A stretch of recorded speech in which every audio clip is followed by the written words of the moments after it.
welcome everybody to my talk tonight, or this afternoon. So this is a little bit of a different talk, trying to get you to think maybe outside of the box. And along the way, I'd love to hear your questions, because this is, again, not straight, engineering, scientific kind of stuff. So we're going to touch a whole bunch of different topics. So let me just hit the audio clip here. I think you're familiar with it. Lower your shields and surrender your ships. We will add your biological and technological distinctiveness to our own. Your culture will adapt to service us. Resistance is futile. So as you know, IoT and all those technologies that surround it are on the scene, and they seem to be coming fast and furious at everybody, everywhere. And so I think it's a pretty good theme to have the Star Trek, resistance is futile, you'll be assimilated. So I'm going to go through a lot of different trends, and well, here's the agenda here. A lot's going on in IoT, and a lot of IoT is just not embedding sensors and radios and microcontrollers. It's actually doing something with it, using artificial intelligence, machine learning, processing the data, analysis, and all of that, to give some perceived value to you guys consuming it, the business case, what have you, right? So we'll go through different trends and where things are going. We'll look at some industrial groups in IoT space, the federal agencies that are heavy into IoT as well, what they're doing there and why. And we'll touch a bit on some of the stuff going on in the quantum computing side, which is pretty amazing. So please, I'd like to keep this interactive. Please raise your hand and ask questions. I don't know everything, and I'd love to talk about what I do know in my opinion, and love to hear your opinion about these topics. So with that, let's begin. Embedded sensors, microcontrollers, radios, they're going in everywhere, right? So there's a lot of ARM controllers, both the Cortex and the A series. Your smartphone has 64 bits, and a lot of the end devices like Bluetooth speakers or more of those without the application processor. The Bluetooth devices just have a Bluetooth connection, and it's a Cortex-M 32-bit micro. Maybe there's an 8-bit micro in there as well. So a lot of those microcontrollers have a radio, whether it's Bluetooth, Zigbee, Wi-Fi, what have you. And those connections are getting faster, longer distance. There's RF mesh, coming fast on the scene. Zigbee has been there for a while. You've got just announced this summer Bluetooth 5 with the RF mesh standard within Bluetooth Low Energy, right? If you can keep up with all the acronyms from Bluetooth themselves, that's pretty impressive, right? Because they used to call it Bluetooth Smart, Smart Ready, BLE, BT, and all that. 5.0, 4.0, 4.2, what have you. And now they're just kind of going forward with BT5, not BT 5.0. So anyways, other links that you may have seen out there, who's heard of Sigfox, LoRa for long range? Nobody? How about 5G cellular in terms of IoT? You've heard of 5G cellular going to come out with faster speeds, right? But how about slower speeds for the IoT devices, embedded cellular radios? Anybody been hearing some of that or anticipating some of that? So AT&T and Verizon have announced, IoT 5G platform like it's in deployment now. Like they want to be the first to announce it and first to say we've got something live. Although the standards aren't quite gelled just yet, but they're about to be finalized so that then product can get to market in the next couple years for IoT. And then there's different other technologies. As you know, the cell phone has a lot of that, NFC and GPS. So countless sensors are being dropped into these nodes. So as you know, there's laser on the iPhone 8 and iPhone X, infrared, all these scanning devices on the autonomous cars, on your cell phones. These microphones, these cameras are getting better and cheaper, like the cameras are going in everywhere, right? Microphones can be placed anywhere, very low cost. So you've got all these sensors out there that are mobile, they're wireless, and they're collecting data. The world's, an analog world gets converted to digital domain, and it's getting sent off to the cloud, it's keeping it locally, and whether you know it or not, that data has to go somewhere. So I think we've only seen just the beginning of a lot of this, or it's going to continue up the curve with these devices. A lot of them are low cost. So this is kind of like the Internet of Things with embedded sensors and micros and radios getting into everything in life. So I've seen different numbers with IoT devices around the world. They're going to hit critical mass, or the predictions in the next few years from anywhere like from 28 billion to 75 billion devices around the world. And we have about 7 billion people on this planet, which sounds like, and it is a lot. So when you average that out, that's around 7 devices per person on average, right? Some will have more, some will have less or nothing. So the data and the revenue streams will be huge. The data streams are going to be pounding on the clouds, and then of course the business cases, they're looking for some ways to monetize it, IoT. They want to monetize IoT on that data stream.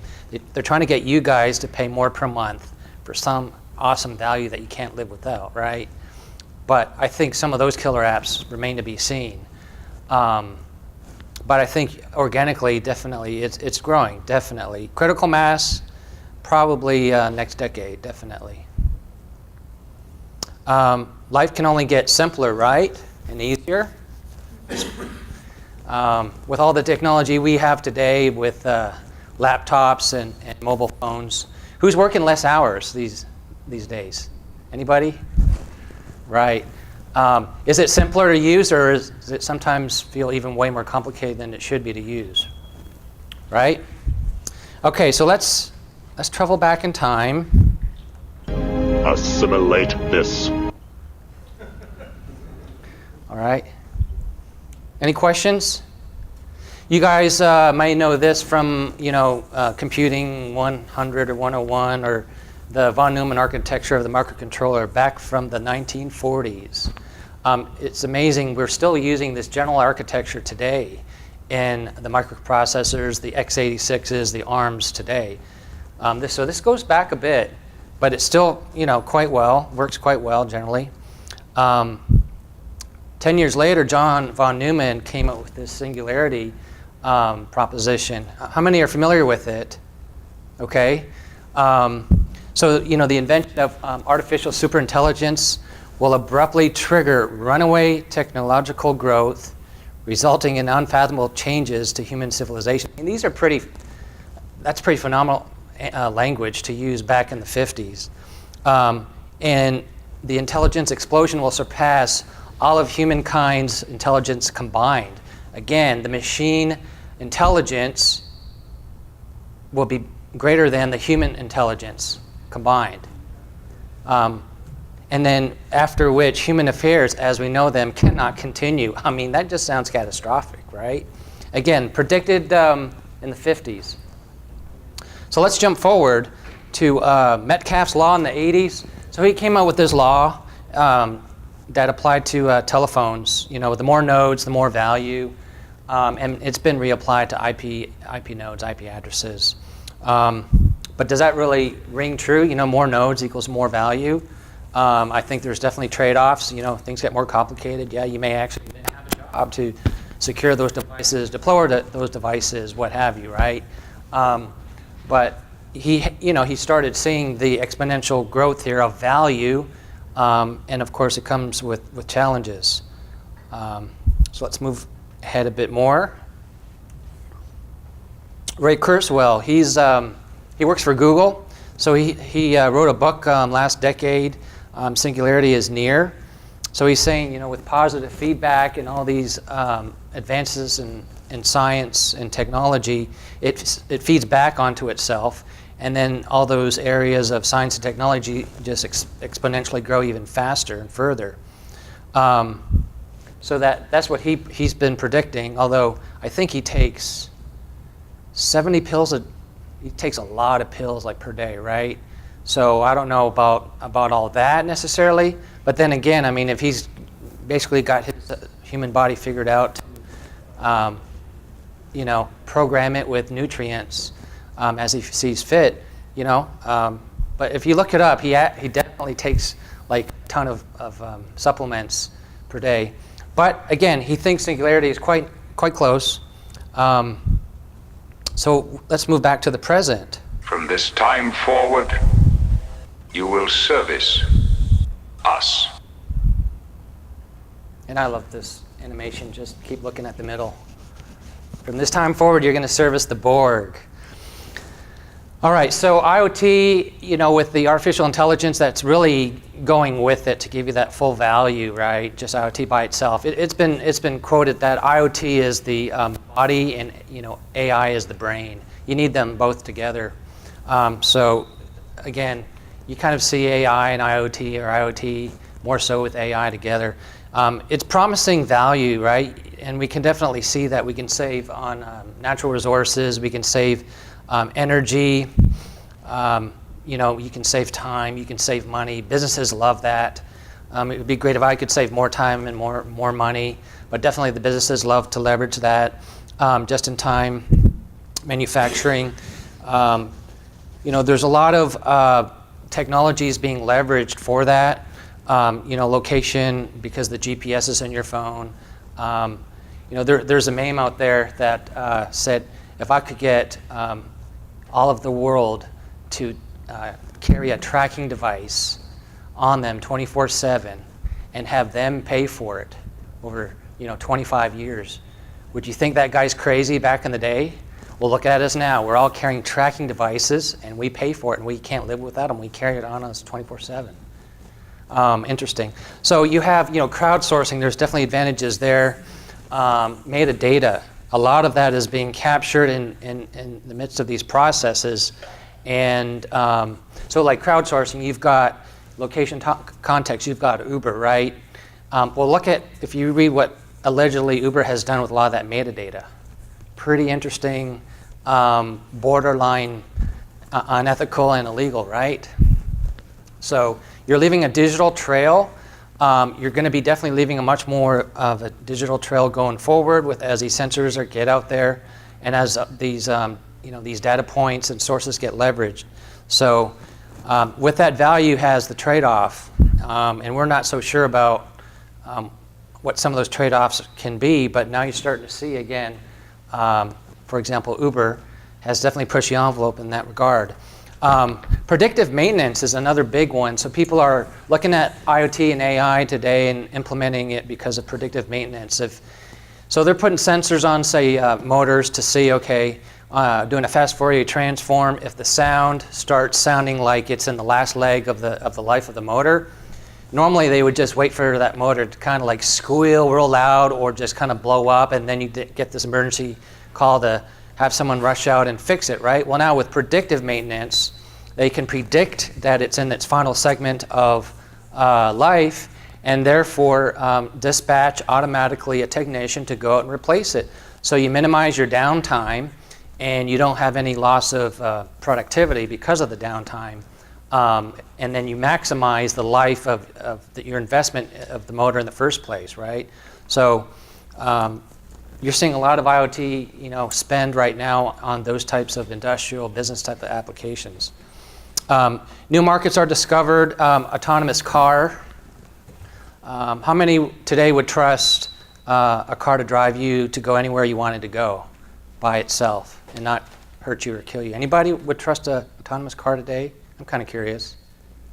Depends where you are. Such as? Not here. Right? I would agree. I mean, If you're on a non-predictable path, you can see. Like around Lubbock? Yeah. Yeah. Nice to go to sleep, and I mean, think of the possibilities if you knew you had a safe route and at least your own coffee.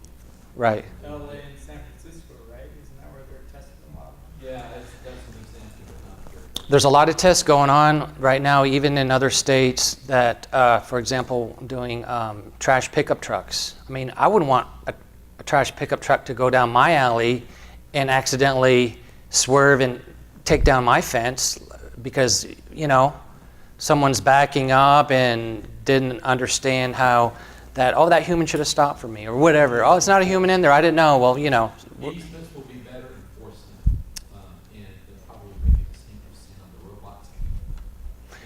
Do you think they should use humans to pick up the poop in Paris? That's definitely a robot job. Right. The robots are going to replace some jobs, definitely.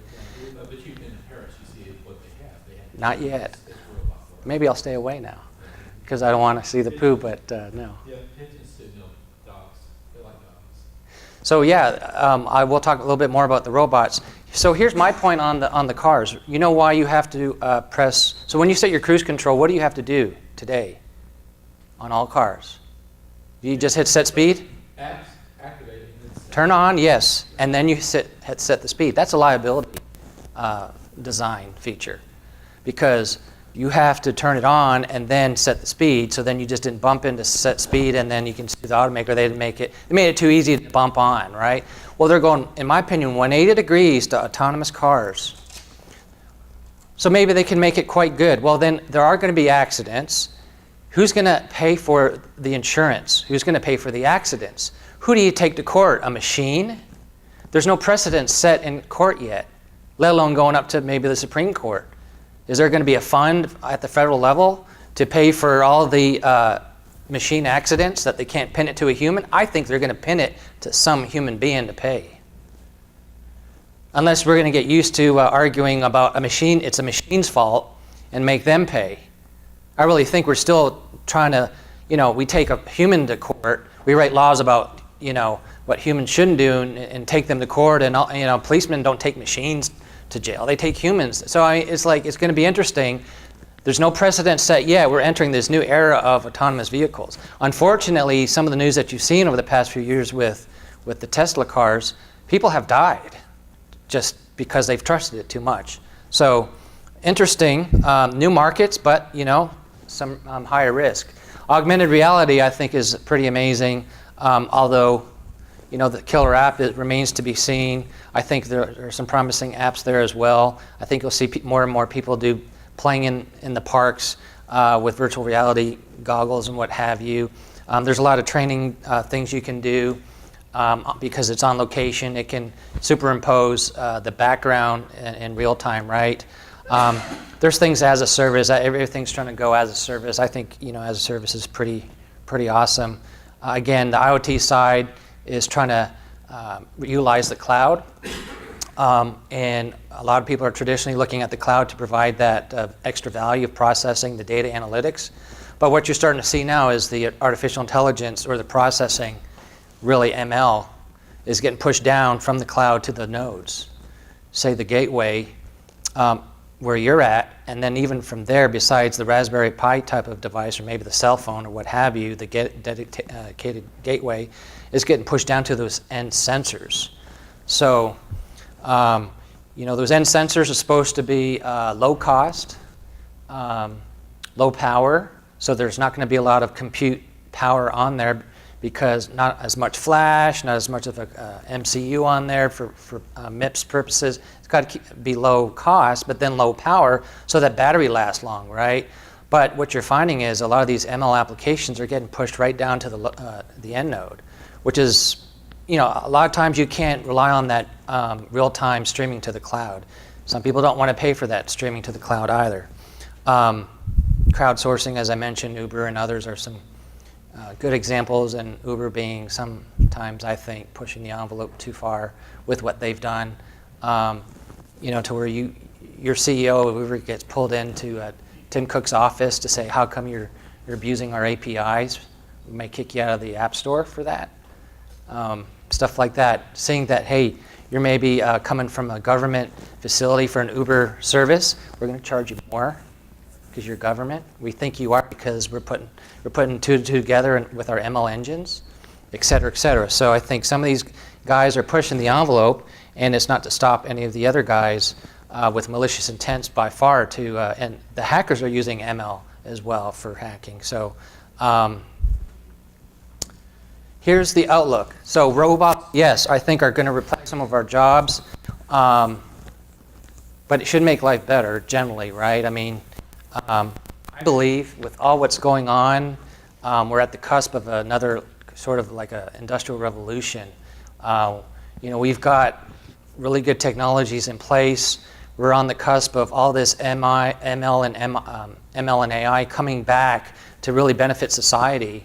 I mean, look at what we've got. We've got the technology, and we're doing it. We're beta testing it, and I think the productivity and the prosperity can actually start escalating a lot faster here where we're at. Let me play that. Strength is irrelevant. Resistance is futile.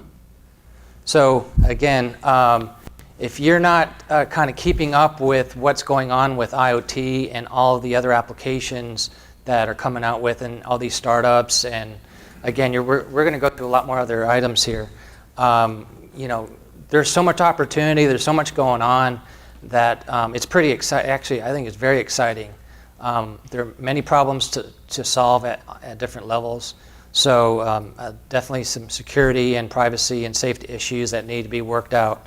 But overall, I just think that it's happening. It's going to happen faster. And if you're ready or not, you just hope you are ready for it. And you can take advantage of all the good and keep minimized on the maybe not the not so good stuff, right? I mean, I love the cell phone and the laptop, but I don't have to use it late into the night for the job. I mean, come on, I'm not supposed to work more hours, I'm supposed to work less hours, right? But, so all of this data, right, is being collected, as I mentioned. It has to go somewhere. It's going somewhere. If it's got all these sensors, it has a capability to store data, record data, whatever it is, microphone, camera, what have you. The in-building positioning technologies that are on your phone, so when the GPS reception is over, as soon as you enter the building, that's being heavily researched right now, so they can map inside buildings with the accelerometers on the phone. But then again, they're going to know where you're at, and who loves to get a tap on all your. E911 was a great idea, right? I mean, when I call it, I know at least what cell tower you're connected to if I don't get GPS to get an ambulance to you, but we'll force the GPS to be turned on only because it's E911, even though it is normally shut off, right? You can have it shut off on most phones. But then who loves to get access to that data, right? It can go to places that you don't trust. That's what I'm saying. It can go to Big Brother. Definitely, I'm starting to see, or I've been seeing a lot of this response. Oh, well, I don't expect privacy in this digital age. I have nothing to hide. Well, the assumption is you're trusting the government, and maybe they are trustable now. Well, what happens in a few years where a new set of government comes in? Are they just as trustworthy as the ones that just left? Still, you have nothing to hide. Well, what if they're not as trustable? Maybe they just want to push the envelope and take advantage and do some nefarious or whatever, right? There's many cases in history. For example, I believe this is in Germany. They wanted a log of all of the people so that for the Muslims and the Jewish people, they could give them a proper burial, timely, etc.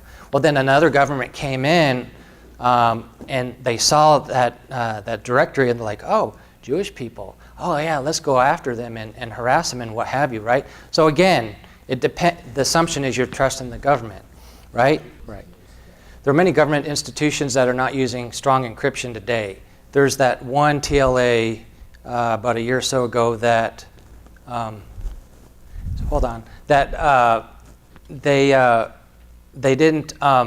They let out 20 million of profiles, right? The Office of OMB. So again, you were trusting the government to keep your ID secure, right? But look. I mean, they didn't do it maliciously, but it got out. And so again, still today, there's many governments branches that aren't using strong encryption. So whether they are trying to spy on you purposely or not, they can slip up here, right? I mean, God forbid we see a government agency slip up like Equifax. You know what I mean? But then again, I think people should expect some sort of privacy. I don't think we should just easily give up on the privacy, even if you have nothing to hide. I don't think you should just give it up that easy, because then people will find ways to use it against you. Yes? Oh, that's fine. I was going to bring up the UPN Act, but you covered it. Yeah. So again, it can get released to the open internet. You've heard of the GDPR out of Europe, right? May of next year, if you can go to a company that has European citizens' data. So there are companies in America that are scrambling because they've done transactions with people in Europe. And so you go to the banks and did you wire money? Did someone wire money to a European account? Yes. Well, do you have record of that? Well, of course. Well, they're given 30 days after this law goes into place to return the digital footprint of that person's PII. And then that person has to get presented that in 30 days and decide, do you want it deleted or not? And they have to go back and then remove it in 30 more days to remove all that data. Well, look at the Facebooks. Look at all those companies that have big swaths of data of people. I mean, they don't know where they know they have tons of databases, but they just don't know where that data is. I mean, they know it's there, they just can't get to it, right? It's not indexed. It's like just a huge problem. So again, well, what's the penalty? They want to fine them anywhere from 2 to 4% of last year's revenue. That's a ton of money for some of these guys, right? Again, it sounds amazing, like how are they going to go through with this? But we'll find out next year. Anti-small business for sure. And it really is going to turn the whole place into a pile of shimmering towers and no new small businesses because nobody can afford to do that. Yeah, it's going to be amazing. And what doesn't help it today is all these IoT standards are their own silos, they're not interoperable. It's a really big challenge. Even when you do come up with something like Zigbee, people will find ways to close it, right? If you come out with Bluetooth and Wi-Fi, Apple will find a way to spin it and call it AirPlay and all the proprietary modes of Bluetooth and Wi-Fi and what have you. So it's that's the challenge, especially with IoT, because everything is kind of its own proprietary, although within itself it looks like its own standard, and it is, but then it's not really meant to talk to any other silos. And it needs to at higher layers in the ISO stack, right? So here are the trade-offs. I'm pretty strong on the SPS side, the security, the privacy, and the safety. As you may know, with regular IT enterprise, it increases the attack surface for bad actors.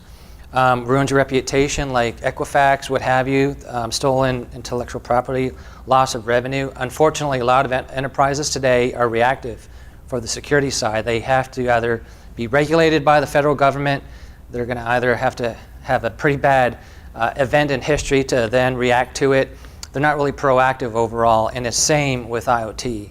The privacy issues here, your PII can be stolen, ain't that so true? It can be leaked unintentionally because of careless design. So this is a lot with the software security development lifecycle stuff, right? You've got people that are trusting libraries, open libraries. Well, those libraries may not be tightly written, and so then they're reused. And then, for example, there's many examples out there where people find vulnerabilities in the libraries and then hack your iPhone application, and then the Apple Store will have to remove those applications. Xcode Ghost is one of them on the Apple side out of Asia. There are many, many examples of that. And so as you're seeing, there's a lot of services. I'm seeing a lot of product and services that help vet those libraries that you're putting into your development environment, et cetera. This one here is pretty interesting as well. So legal e-discovery to conduct digital investigations by processing unstructured data using ML, using AI. So again, this digital trail that you're leaving, whether you know it or not, all this metadata is out there.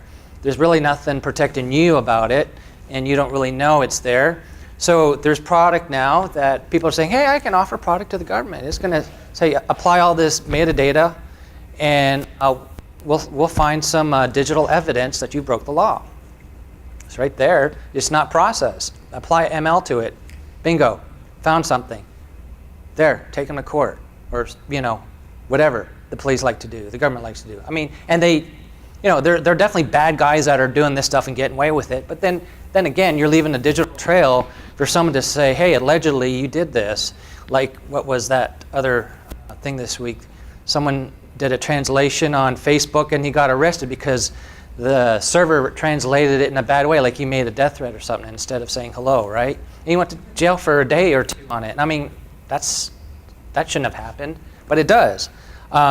So this here, again, I think, the privacy side is going to get more important as you start seeing that leveraged for good and for bad, in a legal e-discovery way.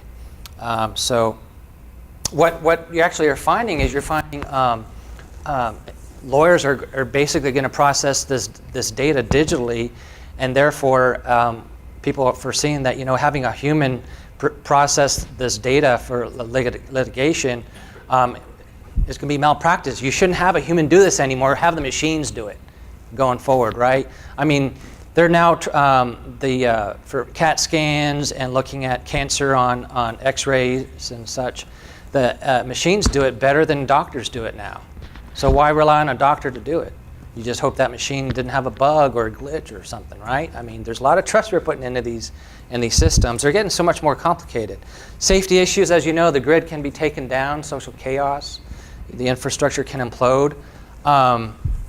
You can have so there is a new IoT bot growing right now. They say there's over 1 million companies, not 1 million devices, 1 million companies, and they're seeing this IoT bot just grow bigger than the Mirai one, and they don't know who's going to do what with it. But they're watching it grow. They see these dark web boards, putting on Shodan Pro listings and exchanging scripts and all this stuff, and they're putting on all these IoT nodes on this big bot, and they're predicting again it's going to be worse than Mirai. We just don't know. We're helpless. We don't know how to protect against it, or when they pull the trigger, what's going to happen, right? I mean, at least probably what happened last time. And so it's like, some of the stuff, you just wonder. What they'll probably end up doing is selling it as a service, right? AAS again, amazing as it is, the people will find ways to monetize it. They'll sell it, for attacking purposes as a service. So yeah, again, there's a lot going on. I think it's not just security. As you know, privacy is kind of lumped in with security. But you got to start looking at the safety side. I mean, the electric grid supposedly has already been infiltrated quite a bit by people, we don't think are our best friends. And it just takes a trigger at some point for them to launch something on that. So I must rejoin the collective. All right, I must rejoin the collective. I've got industrial groups here that we're going to go through. They kind of think they have the right way to do things. It's kind of like everything else. It's the Wild West. They're running towards pushing their standard forward to kind of win it and kind of be a leader. But I'm just going to go over a few. There's a lot of groups out there. There's just a ton for IoT alliances and consortiums. So the Open Connectivity Foundation, all these big guys have gone back and forth, Qualcomm and Intel, IoT, and all join in the Linux Foundation and all seen alliance. It's pretty incestuous. But they're finally kind of morphing together because they just can't remain apart as separate silos and competing. Here are some of the big names behind that industry group. The Industrial Internet Consortium has published these 3 documents. I've read all these 3 documents. Really good reference documents. If you want to get into IoT, like say a little bit formal training, kind of textbook-wise, great documents. So you can download those and go into some terminology, network diagrams, and all of that. Really good. Security framework is of course one of their is the focus really. Another one is the Internet of Things Consortium. Adoption is their focus. It's nonprofit. They want to jumpstart business, raise education, that sort of thing. So if you're more business-minded, you might want to look at this one to see what sort of opportunities or monetization ideas you could get out of them. Again, a lot of the big guys are behind that, Whirlpool, Verizon. So then there's the Trusted IoT Alliance, and their mission is to unify cryptocurrencies and IoT. cryptocurrencies seems to be one huge section of amazing science and opportunity that I've barely gotten into, right? I mean, it's almost like, should I wait for it to settle out a little bit further? I don't think I can. I think I got to really just get into it, but I haven't, to be honest. But there's some alliances there. There's this TIA. They want to secure and scale IoT ecosystems. They're blockchain technology agnostic. You got Gemalto, Cisco, some other guys in there as well. And then there's the IOTA. This doesn't stand, I couldn't find that it stands for IoT something. It's just IOTA, the Greek letter, I guess. So they have a machine economy backbone as their mission. They don't use blockchain or elliptical cryptography. They're using something else. They call it next-gen blockchain, which is directed acyclic graph. I've not looked into it besides what they say is it uses this Winternitz hash-based cryptography. So you've got people proposing stuff beyond the regular crypto derivations that are out there now. You've got stuff that are saying, oh, forget ECC, forget blockchain. We're going to do something different here because it's faster, right? This is supposed to be quantum cryptography resistant because of the hash-based cryptography, that it's not based on factorization, and that's what quantum computers is really quick to crack, right? If you look into the quantum-resistant cryptography stuff, it's some big science, big research going on right now because quantum cryptography is truly just around the corner in many ways. And you have to plan ahead with these algorithms and take a couple of decades to get them approved and really vetted as best as possible so that you can get NIST and everyone else to approve of them and implement them and keep ahead of, keep your stuff secret, right? So that's kind of the rush right now with quantum computing around the corner. There's users worldwide on this stuff. Any questions, any comments? The federal The Borg is the ultimate user. They're unlike any threat your Federation has ever faced. They're not interested in political conquest, wealth, or power as you know it. They're simply interested in your ship, its technology. They've identified it as something they can consume. So you're, to the Borg, you're considered a resource. They're not necessarily they're not politically motivated. The Borg, according to Star Trek's not financially motivated either. They just want technology. They want you as a resource, right? I think, for humans, we still exchange dollars as part of, it is powerful, right? You give a piece of paper that has some green ink on it, and people, depending on the numbers on that piece of paper, people can give you some big things, right? If you give like 1,000 of those, 10 of those that say 100 on them, you get a, pretty nice laptop, what have you. So again, I think humans are definitely motivated. So here's NIST. Who's familiar with the NIST back when they were proposing this dual elliptic curve deterministic random bit generator with the RSA? Anybody recall how they were proposing this randomization and initialization standard as one of 4 for, NIST had approved it. That basically meant, okay, businesses and government should utilize that. But what did come out afterwards? That they had paid RSA like $10 million to insert it in their BSafe security platform. Essentially what this was is a very weak initiation vector so that they had a backdoor to encryption. Pretty interesting because as all the security experts had started seeing how this was not making sense from a crypto analysis point of view, mathematical point of view, code space point of view, and they kept trying to reverse engineer it, right? Because no one could get to the true design or documents of it. And then it finally came out that, and I think it was the Snowden files, he basically revealed it, right? But I think before that, it was being recommended, don't use this from NIST. I mean, who would have, that has never happened, right? Everyone kind of trusts NIST up until this incident here. So NIST finally retracted it. They just totally came out afterwards and said, okay, we just don't recommend it anymore. Interesting, right? They were recommending it all along. For them to change 180 degrees, pretty not like the NIST. The Borg have prevailed. In this case, The Borg have prevailed. the Borg has prevailed, I think, for a while. But anyhow, I think they're a great group here. They have these reference documents. I won't read through them. So they're pushing out reference documents on smart cities, secure frameworks, so you can replicate smart cities, apply IoT and such. There's a couple more here as well, sorry. Really good reference documents. This one here at the bottom, I've read through it all. So the, sorry, I think it's this one here. They've actually, no, it's this one here, the report on lightweight cryptography. So actually it describes all these embedded microcontrollers and sensors.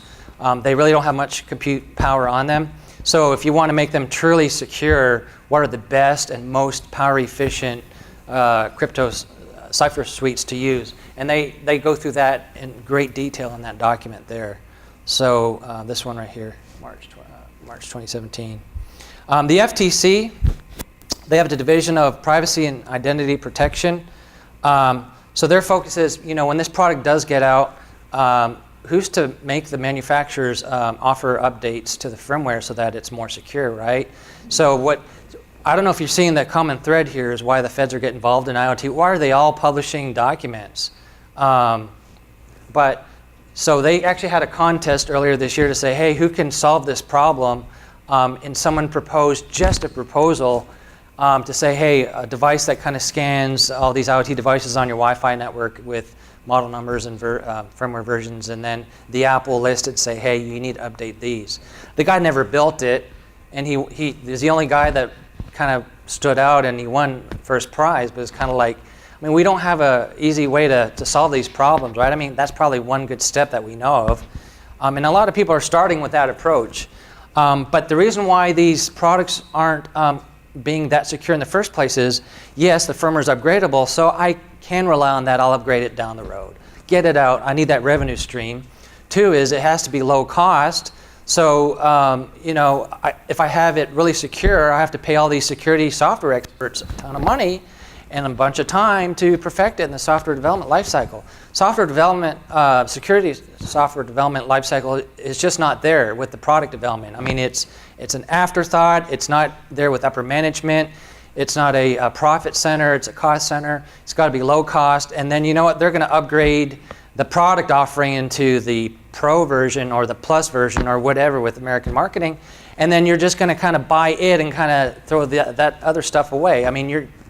So if they do release firmware updates, do you really know how to update your mobile, your wireless sensor nodes? Do you have to connect a cable to it? Is it that easy to do? So again, that's why it's not happening. But the FTC wants to step in, and as you know, there's bills out now to force these products to have some baseline of security. So again, I think what you're finding is the federal government can see the problems can just be humongous after a while. These IoT devices can backfire. It can take down electric grid, what have you, if we don't start foreseeing some of those problems and enforcing it what the federal government wants to do at some level. They want innovation. I'll give you another example. Remember the autonomous cars? So unanimously at the federal level, they've allowed autonomous cars to bypass the security laws of regular cars for the first year. They want to increase innovation with autonomous cars, so they said, okay, for the first year, you don't have to meet safety standards. Unanimously, the federal government has made a law. That sounds peculiar. Are they going too fast to allow innovation for autonomous cars to bypass security, your safety, your life? Interesting, right? So, yes, they want innovation, but they also want some basic protection there. These guys, their focus is to have transparency on that data. I think they probably need to do maybe a bit more to let you guys know where your data's at, not really to stifle it, but maybe we'll follow the GDPR out of Europe to say, hey, we should know where our digital footprint is in terms of our PII. Also, the personal health information, PHI, under the HIPAA laws and what have you. A lot of IoT is getting deployed into the hospitals and remote telemedicine, what have you. But the FCC, they've published a document on IoT security. You're going to see this theme here: white paper on cybersecurity risk reduction by the FCC, practice of continual testing, authentication safeguards, and adherence to best practices. Department of Homeland Security, here again is the theme. They've published a secure paper on IoT security. Now, here's their takeaways. I won't read them here, but I like the last one. Connect carefully and deliberately. People kind of believe the idea that sharing is caring and open is great, and it is. But when you're just allowing people to connect to you and you connect to people and you're just like, well, yeah, you can get this data from there and what have you. You can, if you don't have that secure mindset and privacy and then safety, you can set up yourself for some pretty interesting issues down the road. So again, you're seeing the DHS, all these guys at the federal level are very concerned. They're doing a lot of research. They're publishing papers. They're really good reads. I've read all of these. So you can look these up, and if you care to look at some of these documents, really good documents, And then the GOA has also done the same thing. The IoT status and implications of an increasingly connected world. So here's the takeaway from that document. As you know, cars were hacked. PII gets transferred without you guys knowing about it. The standards are lacking between IoT protocols. And then this one keeps kind of coming up more and more and more. Economic issues. Disruptions are possible when people may lose jobs. I mean, there's going to be predicted, robots building robots. I mean, when you order something from Amazon, I understand at the big warehouses, it's a robot that stuffs it in a box, puts tape, and gets it out to you. I mean, I still don't understand how they can, if you buy a lot from Amazon, how with all that overnight shipping, 1 day, 2 day, whatever, Prime, how they can, make money off of that. They must, economies of scale and kind of raise the price a bit there on the product, and it's free, right? You just pay your $100 a year now, whatever it is. Maybe it's going up, $109. But Amazon's pushing the envelope there, and as long as you can stay with IoT, I wouldn't worry about, maybe you guys in this room losing your job, but I think people will, and they may not, be ready for the next step in their, call it career, right? I mean, people are kind of being forced to get a career whether they wanted it or not with IoT. It's just changing our lifestyle faster than ever. With the rise of the machines, who has heard of Sophia, have seen Sophia? Anybody? All right, cool. I am the Borg. So she's pretty amazing. Although every video I've seen of her, I love to sit down and, let me check the time here. I love to sit down and actually ask her all kinds of questions to understand if when she's on TV and recorded, if she's kind of pre-programmed or canned, because she's been on the Tonight Show and United Nations and all these other places, right? I think it's great. Hanson Robotics, the guy is originally from, he got his degree at UNT, and then I think he moved to Singapore. But machine intelligence. I'll keep going here. So we have AI. The term was coined in the 50s, where a computer can play a checkers game. And then machine learning is just a subset of general artificial intelligence, just not AGI, but AI. So the interesting thing is now you're giving the machine a feedback loop to train itself, to modify its own algorithms on the fly. You're giving it the freedom to teach itself to modify things, to give it more autonomy. And it's usually working out quite well, whether you're utilizing that to become more efficient or to create a new bot language from Facebook or what have you. So that feedback loop is given the machines the capability to be more intelligent on their own, right? So they're not just a garbage in, garbage out, or a predetermined state machine. They're given freedom to think on their own. More examples of that coming up here.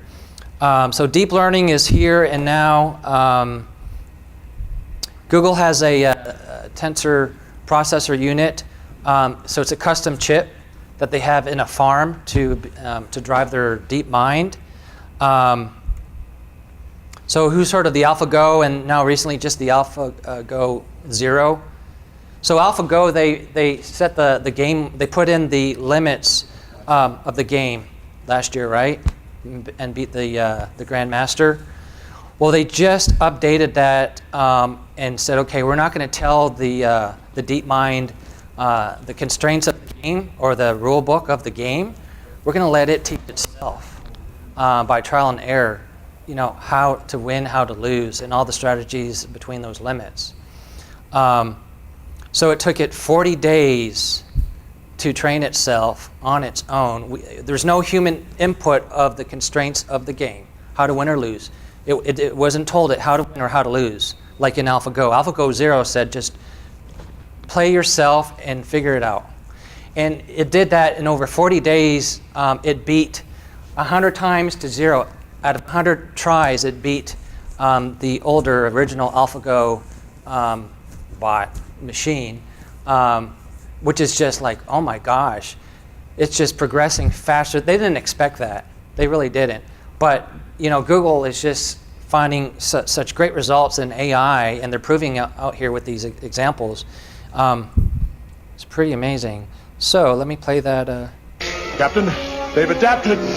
So the machines are adapting, right? I mean, they appear to be getting smarter on their own. We're giving them the freedom. We're kind of like their creators, and we're giving them bigger.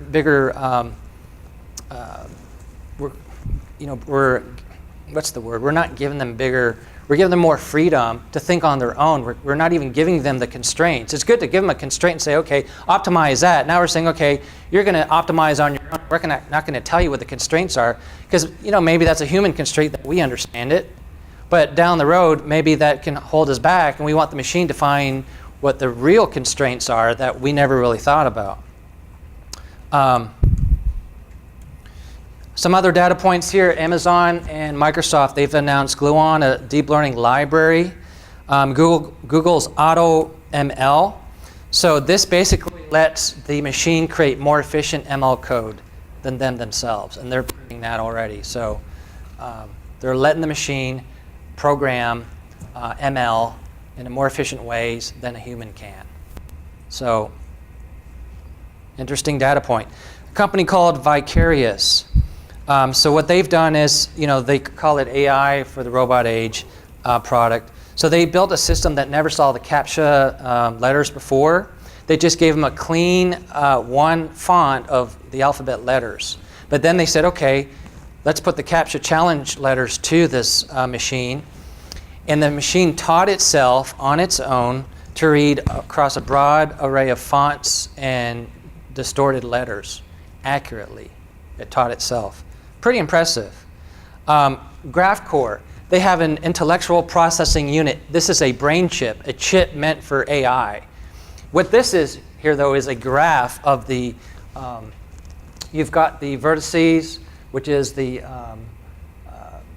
synapses, and then the neurons are the actual elements that you're seeing. And what they say is there's, and I can't interpret it as well, but there's a lot of math involved with the IPU, of course, in AI, and this is just them graphing it of what's going on in that machine brain. So GraphCore is plotting those, and you can see the different algorithms here of deep learning. They're plotted right here. They say there's some significance here with the dark, where this is a lot more of a vertical, the dark areas here. And then they've plotted the Microsoft ResNet AI library, an example of ResNet from Microsoft. And this is how it looks. So again, they're coming out with a chip that's meant for AI. This is, of course, better than the GPUs, right, that we're doing today to process a lot of AI. And then some stuff in quantum computing.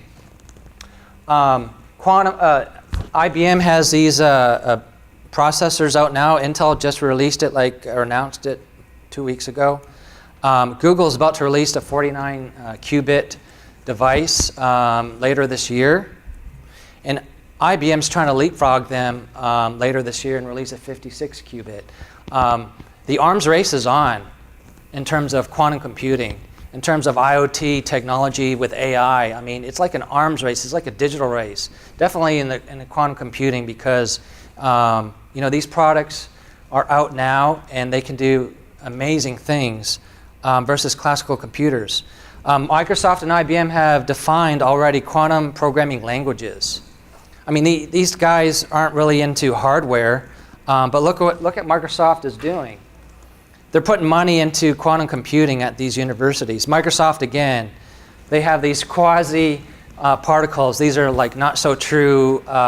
These are not true matter particles, but they're looking at it to find ways of actually bringing a quantum computer to mass production.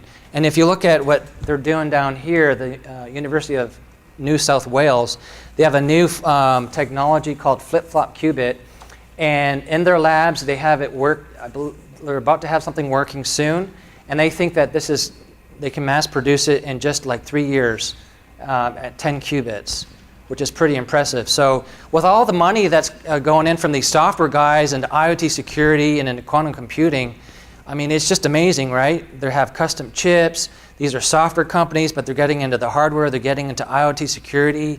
And you're like, why? Why is Microsoft, doing stuff about secure microcontrollers?